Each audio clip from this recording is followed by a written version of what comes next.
Hi, it's Denise with Pampered Chef. I got a couple of things going on here. I've got my friend Kelly, she's our hostess, and we're going to make pressure cooker spaghetti tonight. So we're gonna both be working on this. We're gonna be using our MultiCooker. I've already got some oil heating up in there, and we're gonna add in some garlic and a seasoning and some red pepper. And it's only gonna just take a few minutes. So I'm gonna have Kelly help me with pressing some garlic. So it's super easy with our garlic press because all you have to do, you don't have to take the paper off the outside, and you just go like so. And then you've got this handy dandy little brushy thing. You just pull out all the yuckies, and then you just press again. So super easy. You need to get any of that like that. You just kind of take it off and go. So we're gonna do, I think it calls for 6. So basically we're just gonna do the rest of them. Whoops. Oh, yep, got it.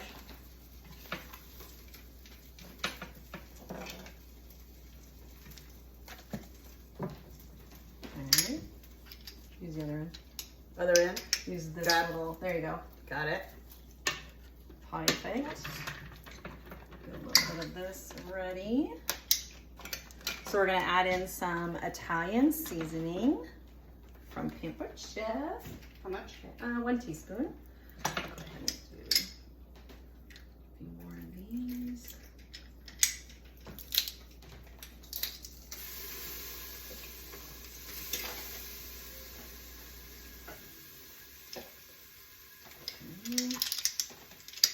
Use that one? Yeah, we're just might as well. Just eat them all.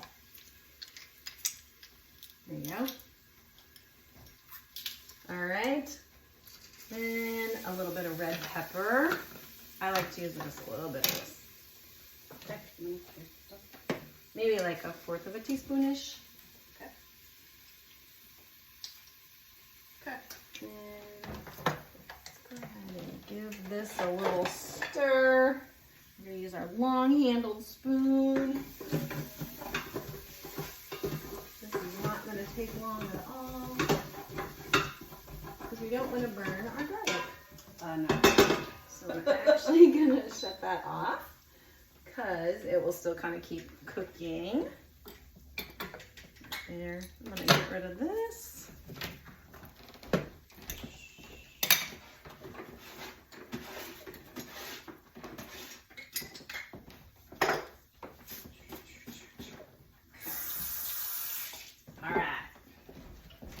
Now we're going to put in some chicken broth. I have turkey broth just because this is what I make. I use my MultiCooker to make my own chicken broth or turkey broth. Like after Thanksgiving, I will just take a couple of the bones, like the carcass, and add in some, just put the rest in there. Add in some carrots and celery, some onion, hit the soup, or let's just say our other one had like a stock. So I probably just hit the soup on this one and just let it go, and then when it beeps, it's all done, and you just drain it, and then you have stock. So it's super easy. Okay, we're gonna stir in the chicken broth, stir in any brown bits. Can you scrape any of the brown bits off the bottom? Then we're gonna add in our tomatoes. Gotta have it. And I'm gonna do almost the whole thing. Maybe stopping there. Okay, then I'm going to add the spaghetti splits. These are going to be broken into thirds. So you want to take some, and you just kind of layer them like the pick up sticks in there when you layer them. Just kind of twist them in, but I just kind of break them into thirds and then just kind of go like that. Kind of twist your hand push Or, it in. yeah, just kind of twisty. Like that.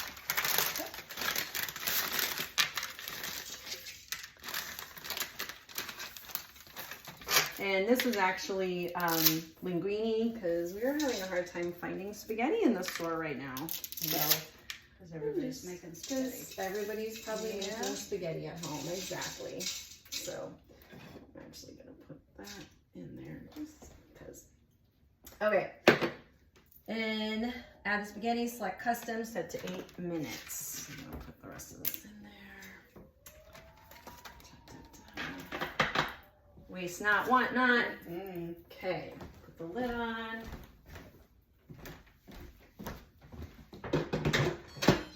Okay, so we're gonna push clear. Actually, I think it just works better to unplug and start it. Okay, we're gonna go to custom. We're going to set for 8 minutes. So we're just gonna turn our little dial till it goes down. We're gonna press the button. That just asks me, is this the pressure I want? Yes. I don't really need it to delay, so I'm not gonna change that. So I'm just going to hit just hold it so that it starts. Super easy. Okay, so when that is done, ooh, I think we forgot the carrots. Did we forget carrots? Yeah, I think I didn't. Yeah.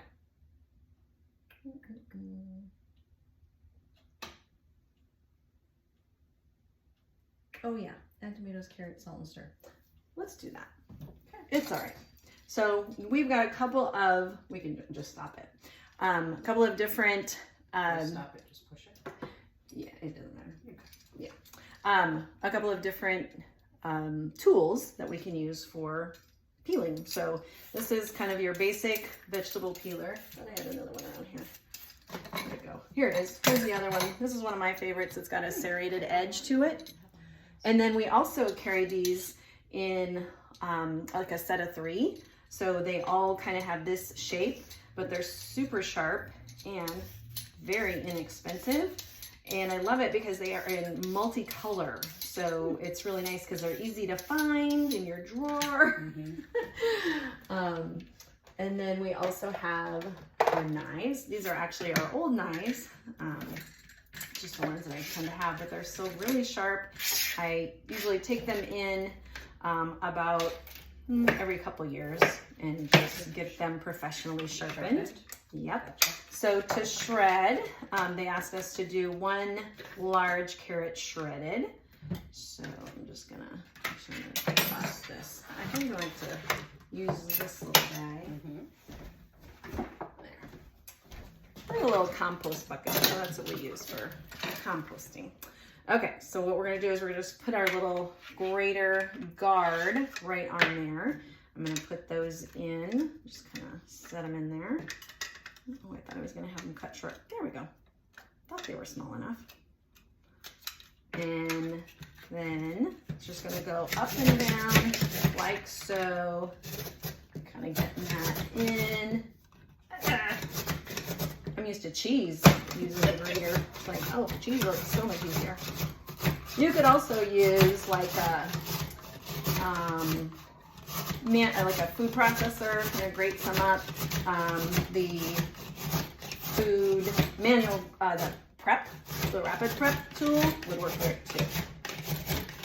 All right.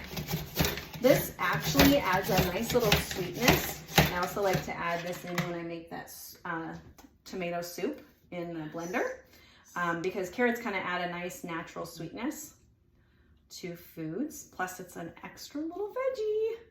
We all need our extra veggies. Yes. And I think it also helps with color. So, all right, so we're gonna go ahead and put that in. Yep, I'll just toss that right in there. Come on, Bubba. There you go. Want me to use my hands or not? That's all right. It's all good. Yeah, I saw you washing them. my hands. I saw you washing them. I did. Okay. All right, and then we're just gonna put it back on, and it'll go. Okay, so that's gonna take some time to come to pressure, but in the meantime, when you're cooking at home, you can do your dishes, you can kind of clean up, you can get other things ready, side dishes like your salads, things like that. This is gonna call for some Parmesan cheese, so I thought it might be a good time to just kind of grate that up. So our other grater that we have is our, another, oh, we got somebody. Who is it? It's Joanne. Hey girl.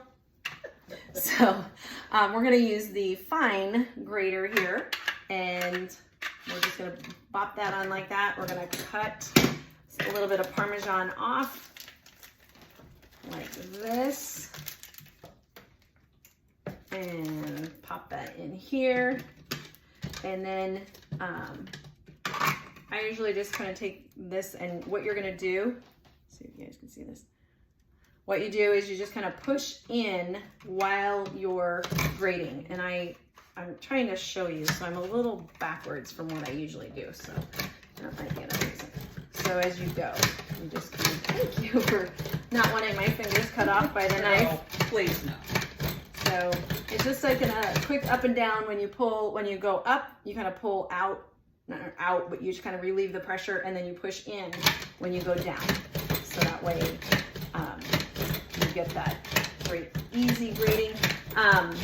Very important to use your own grated cheese, because most of the time the cheese that you buy in the store that's already freshly, or that's already pre-shredded, has ingredients in it that really you don't need. Like, it's usually like a silicone type preservative, and you don't really need it, because most of the time you just use it within a week or two, and you're good. So that is how easy it is to shred your own cheese.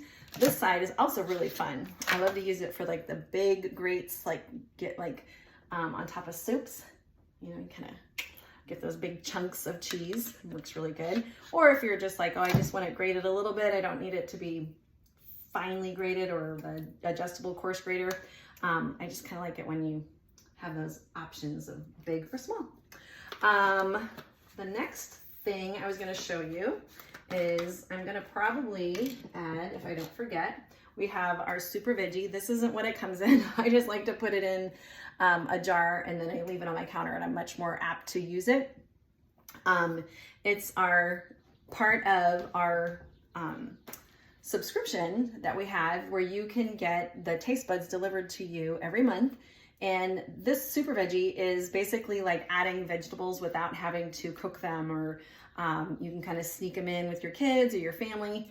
You can add them to different things like dressings. You can put them in your ranch, your ketchup, you can put them in your breakfast cereal, pretty much baked goods, things like that. And on the back of the bag, it actually shows you like how much you should add, or how much you can boost your recipe. I usually will put a couple of scoops in a recipe like this, and I'm going to do it at the end because I want to see kind of the moisture level. Also, they say it's best to add it at the end of your cooking, so that you're like not cooking the nutrients out of it. If you are using things like a ground beef or something, you can add that in like after you've kind of browned your ground beef, like maybe it's going into a casserole or something like that. Then you'd want to put it in. So kind of adjusting when you can put it in. The other thing that I wanted to talk about was just all the different functions that we have on our MultiCooker. So we had one of the things that we could have done, but I didn't have thawed out meat, and I did have meatballs that need to go. So what I'm going to do is these are going to go into the cooker when it's all done. So I'll just kind of add it in, kind of mix it all up until it is kind of cooked through. So I'll put it back on sear. So it's got sear function, it's got egg function, makes amazing egg bites like the kind you get at Starbucks, things like that. Poultry, you can do your chicken breasts directly from frozen. So it's pretty easy to just kind of pop it in your, like let's say you got home from work and you're like, I forgot to take the chicken out, or I forgot to do that. Right, which you've done, right? You could just totally make a very quick, fast meal, throw the chicken in there, put a jar of salsa on top, maybe a little extra seasoning, and literally hit go. You can add some onion and peppers and things like that. But you have instant like chicken fajita material or chicken tacos or things like that. So it's so easy. When it comes out, I know we were just talking about this. I like to use this little guy. It is a double bladed scissors. It's called the salad chopper, but I hardly ever even use it for salad. I use it actually a lot for chopping up like meat or chopping up different types of crazy foods, like you just like, oh, I never would have thought of that. But essentially it just kind of works like this, just like a scissors.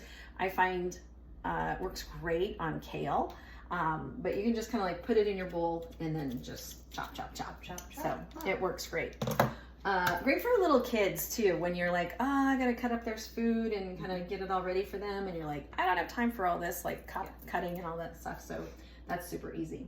The other thing is it has easy, just like if you're like, I don't know what setting to put it on, literally it's all right there. It's got seafood, it's got beef, it's got pork, it's got whole grains, white rice, soup, beans. I like to take, I was telling Kelly, I like to take my, like a dried bean, like your pinto or your black beans, chili beans. I've done garbanzo beans, white beans, all those. And essentially you just clean them, you like rinse them off, clean them, make sure there's no rogue bad beans in there. And then you add in the water, and it does come with like a little recipe guide. So it'll tell you like how long you need to cook it and for how much water and how much time. So, but essentially you can just hit the beans and that will put it at the right pressure, and then whatever time it tells you for that bean. With it kind of sometimes may depend on how old your beans are. But I've found where if I kind of adjust, I add more beans, I add more water, which then actually takes less cooking time because it's cooking the whole time it comes to pressure. The other one is like dessert. Let me tell you, it makes the bombest cheesecake. So really? yes, That's my favorite. Cheesecake the is my best favorite. cheesecake. It's so good, and they turn out every time. The other one is like you can just steam, like if you want to steam vegetables or if you need to steam something to like clean it. There's also a sanitizing function on there. Slow cooking. I did a freezer meal the other day where I had already had some food that I had prepped at a freezer meal workshop, which is something we offer. So if that's something that you want to do, hook me up, because they're really fun to get those 7 to 10 meals already prepped and ready in your freezer for when you have those busy nights. Get your friends together and do a little workshop. And then also sous vide is another new function on the MultiCooker, which I am loving. You can basically, I don't know if you're familiar with sous vide, but you have like a half a pot of the water, and then you put your meat or your vegetables or whatever you're cooking inside like a sealed airtight bag. We actually just came out with some wonderful bags. These are actually reusable, and there's several different sizes. If you got one sitting out here on the counter, I can't believe I've already just so many times I reach for these instead, just because like how many times do you reach for a plastic bag and you're like, I'm only going to use it until tomorrow, you know? So it's really saved a lot of, you know, plastic waste around our house. They are oven safe, microwave safe, and dishwasher safe. So you can use them for a lot of things. I love to take them for my lunches at school. When you have just like a few little carrots that you're like, I'm gonna throw that in there.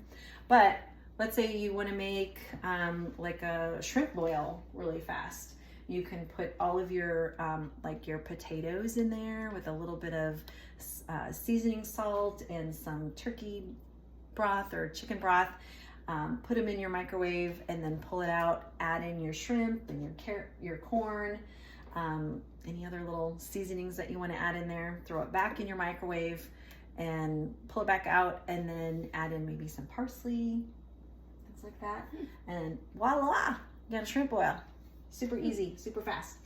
And then the last one, one of the other ones that I love to do is make yogurt. So I made yogurt the other day, and I was looking at yogurt. Well, it made me think of it because there's yogurt prices.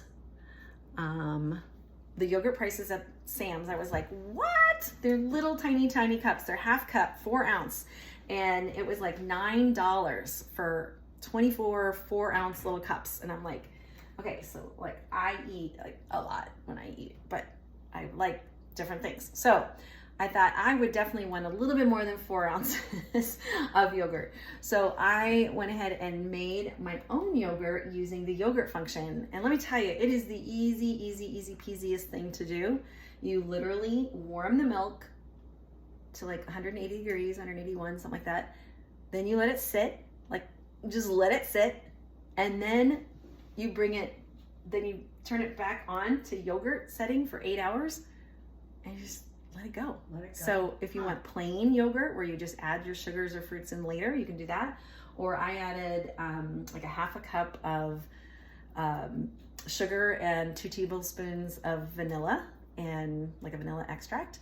And it was like so yummy, so good. And then you can add in strawberries or blueberries or whatever kind of, you know, fruits and things you want.